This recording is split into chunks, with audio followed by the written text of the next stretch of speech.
Hello guys! Tara kain po tayo. Andito na si Pangit sa room niya. Ayan.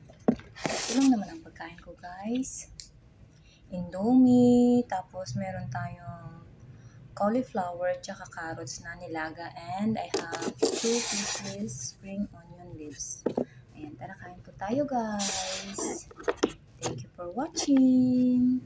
Ito lang naman ang pagkain ng OFW na mahirap dito lang sa Kuwait. Ayan. Nagpahinga pa kasi ako bago ako kakain kasi hindi ako makakain kaagad-agad kasi pagod ako guys. Kaya nagpahinga ako kaya ayan medyo dry na itong aking indomie guys. Tara kain po tayo. Thank you Lord. Kahit papano mabubusog na naman dito si Pangit. Tara kain tayo guys.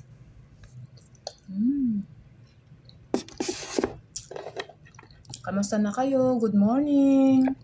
Good afternoon. Good evening. Ayan, kumain na ba kayo? Tara kain po tayo.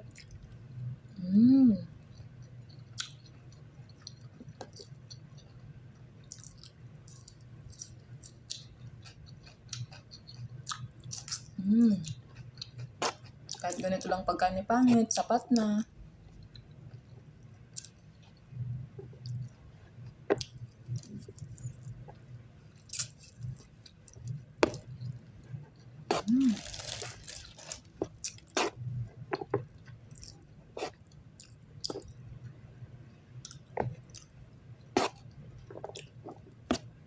Gising na ba kayo dyan sa Pilipinas? Tara, kain na tayo. Ito lang yung whole day na pagkain na naman ni Pangit. Yun, nagkakape naman ako. Doon sa work ko.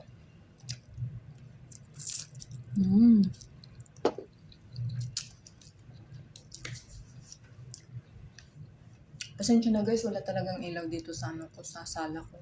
Dito na kasi ako sa room ko guys. Malapit na kaming lumipat guys. Kaya, doon sa mansion nila guys. Nagulam ba kayo ng nilagang carrots tsaka cauliflower?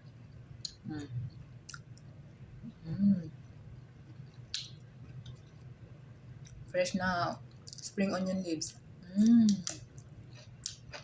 Yum yum. Thank you Lord.